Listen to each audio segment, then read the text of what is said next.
J'avais déjà eu l'opportunité de l'interroger sur sa vision d'entreprise et c'était il y a 3 ans et elle m'avait dit, elle avait eu le sentiment d'être un peu sur le divan d'un psychanalyste et de poser les mots pour la première fois ou l'une des premières fois aussi clairement.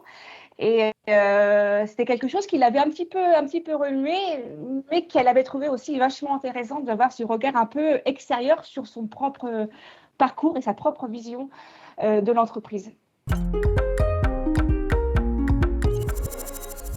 C'est passionnant, je dirais que même c'est l'une des bases du métier de suivre comme ça un sujet ou un parcours.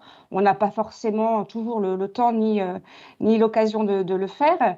Et avec Laetitia Dubois, on voit bien que c'est très intéressant puisque non seulement elle a continué à développer l'agence lyonnaise, donc une agence de communication, l'agence Média Pilote. Et en 2021, elle a été choisie pour présider ce réseau national de 23 agences, mais aussi devenir la présidente de femmes chefs d'entreprise en Vendée. Et dans les deux cas, c'est les autres qui lui ont proposé de prendre cette responsabilité. Donc avoir la chance de découvrir l'essence, les coulisses d'un projet, d'un parcours et de voir ce que cette personne est devenue en seulement quelques années, je dirais que c'est une chance qu'on aime partager.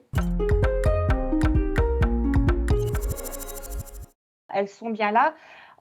En Vendée, en 2021, il y a 26% de femmes chefs d'entreprise parmi tous les dirigeants vendéens. C'est un chiffre qui est un peu en deçà de la moyenne nationale qui se situe à 32-33%.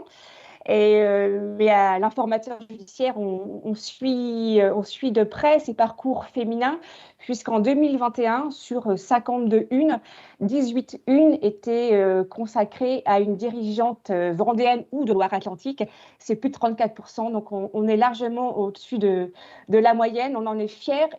La jeune génération, et Laetitia Dubois le soulignait dans son entretien, est de plus en plus décomplexée par ça. Les jeunes filles ont envie d'entreprendre et elles le font.